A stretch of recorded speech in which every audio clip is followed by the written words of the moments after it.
Bom, mudando de assunto, a gente fala agora do caso Daniel Silveira. O deputado federal recorreu da nova multa aplicada pelo ministro do Supremo Tribunal Federal, Alexandre de Moraes, no valor de R$ 135 mil, por ele ter supostamente descumprido medidas cautelares. Moraes continua a punir o parlamentar, alegando que, enquanto não houver análise da constitucionalidade da graça concedida pelo presidente Jair Bolsonaro na corte, a ação penal contra ele prosseguirá normalmente. A defesa de Silveira, por sua vez, pediu a revisão da pena de multa até análise pelo próprio STF, visto que a graça já foi dada e publicada no Diário Oficial da União. Na tarde desta quarta-feira, a nova advogada de Daniel Silveira, Mariane Andréa Cardoso dos Santos, se reuniu com Alexandre de Moraes. Ela afirma que trabalha em novo tom para dialogar com o magistrado. Mota. Isso lembra aquela fábula do lobo e do carneiro. O lobo estava bebendo água no rio, quando viu um carneiro bebendo também. O lobo foi lá e disse para o carneiro: você está sujando a água do rio, eu vou te devorar. Aí o carneiro explicou: mas lobo, você está bebendo rio acima, a água vem de você para mim, é impossível eu sujar a sua água. E aí o lobo disse: não interessa, vou te devorar a si mesmo. Existe um sociólogo holandês chamado Geert Hofstede, que fez um estudo comparando culturas nacionais.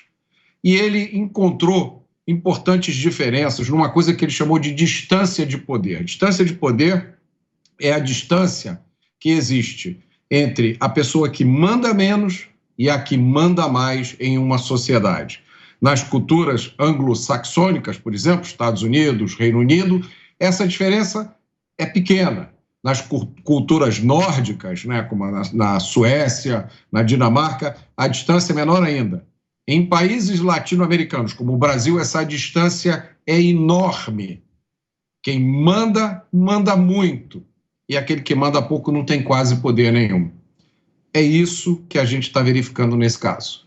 E Geert Hofstede também tem uma frase que se aplica e resume essa situação. Em países como o Brasil, o poder cria a sua própria justificativa. Alexandre Garcia. Pois olha, eu estava pensando agora nas campanhas que a gente viu aí: salvem a Mata Atlântida, salvem as baleias, salvem o mico-leão dourado. Eu diria, salvem o Supremo desse tipo de desgaste. Eu estava lendo há pouco o discurso de posse de Luiz Fux, e ele falava do protagonismo deletério em que jogavam o Supremo. O Supremo não merece isso, né? O Supremo não está acima da Constituição, mas está acima de seus ministros. O Supremo é uma instituição necessária para a democracia.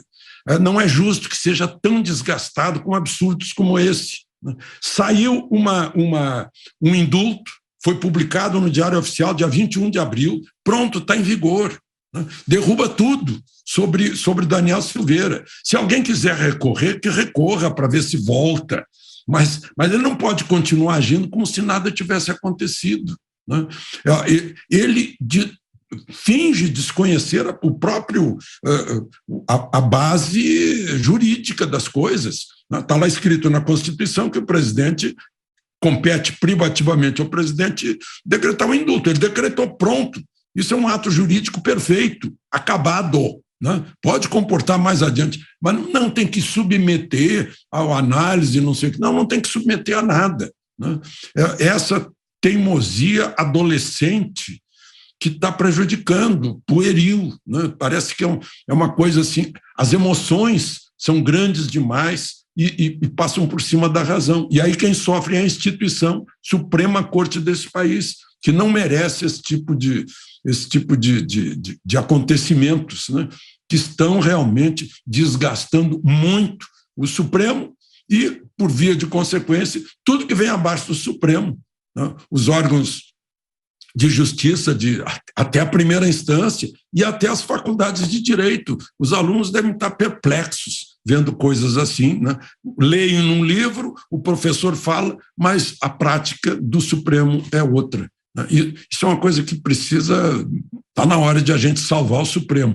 Houve uma tentativa ontem lá no Senado do senador Eduardo Girão, que é do Podemos, o partido que era apoiava Sérgio Moro. Não é um partido que apoie o presidente da República, mas ele se dirigiu ao presidente do Senado que estava ali dizendo, olha, se nós queremos a paz, porque justiça, o objetivo da justiça é a paz, né? Mas não é isso que a justiça está provocando. Se nós queremos a paz, o Senado não pode ser mudo nem surdo. O Senado tem que agir, né? Porque o que o Supremo está fazendo, segundo disse o senador Girão, é contrariar a democracia, contrariar a Constituição, e o Senado não pode carregar depois, né, a responsabilidade, a culpa, se alguma coisa que ninguém quer vier a acontecer por causa desse crescendo de ruptura da Constituição brasileira. A Constituição está acima do Supremo, e o Supremo é uma corte constitucional, não é uma corte constituinte. Não tem poderes para mudar a Constituição. Só quem dá esse poder é o povo pelo voto.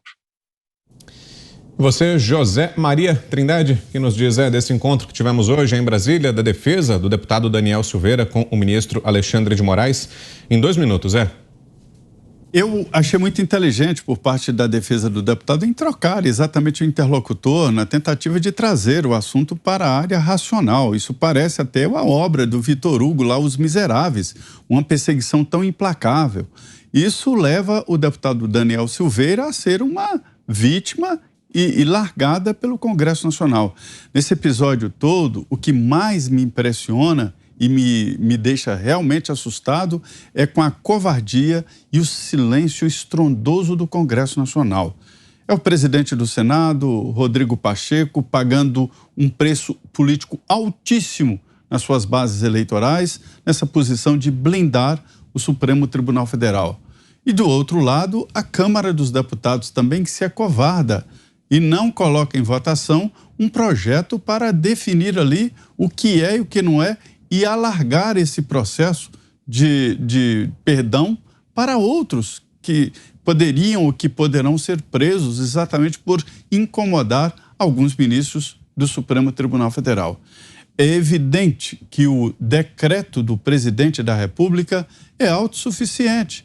Ele não precisa de aprovação de ninguém. É um decreto presidencial que está sendo aceito por todos os juristas políticos, inclusive adversários do presidente Lula, do presidente Jair Bolsonaro. Não é o ex-presidente Lula que vai revogar um decreto do presidente da República, Jair Bolsonaro. Se alguém quiser revogar, tem que ir ao Supremo, pedir a revogação, o Supremo se reunir e decretar essa revogação. Do contrário, o decreto está em vigor e Daniel Silveira é um homem livre. E homem livre não usa tornozeleira eletrônica e não paga multas, não paga nada por estar livre. Quando é uma inversão. Quando houver a derrubada do decreto, pode ser que o Supremo tenha que decretar uma nova prisão, uma nova sentença, porque esta foi extinta pelo decreto. E isto é muito claro. E é claro também esse vácuo, esse silêncio do Congresso Nacional. Hoje é com o deputado Daniel Silveira, amanhã pode ser com qualquer um dos 513 deputados. Você, Fiuza, temos 2 minutos. Vitor, ontem nós fizemos uma enquete que deu... É o nosso universo aqui, mas nós temos uma boa audiência e é uma amostra que eu vou citar. Era uma pergunta sobre qual dos 3 poderes, judiciário, legislativo e executivo, prejudicavam mais a democracia, né? Algo assim. E deu 90% acham que o judiciário está atrapalhando e, evidentemente, que esta queimação de filme do Poder Judiciário é feita pelo Supremo. Então, o que eu quero chamar a atenção é você que é juiz, o senhor, né? O senhor, Sua Excelência, que é um juiz, que é um desembargador, ou mesmo que é um advogado, escolheu essa carreira, seguiu, aprendeu uma série de princípios na universidade,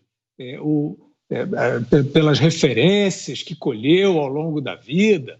é isso tudo que está indo para o ralo. Eu só queria alertar sobre isso.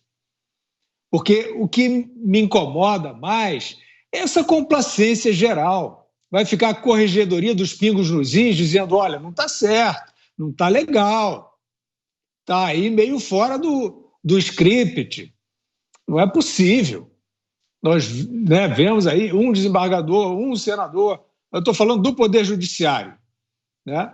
Eu acho que é o seguinte, esta ação atual do Supremo Tribunal Federal está colocando em risco a reputação das carreiras dos juízes, dos desembargadores, porque quando a sociedade perder de vez a confiança, aí as senhoras e senhores, suas excelências, não vão valer absolutamente nada.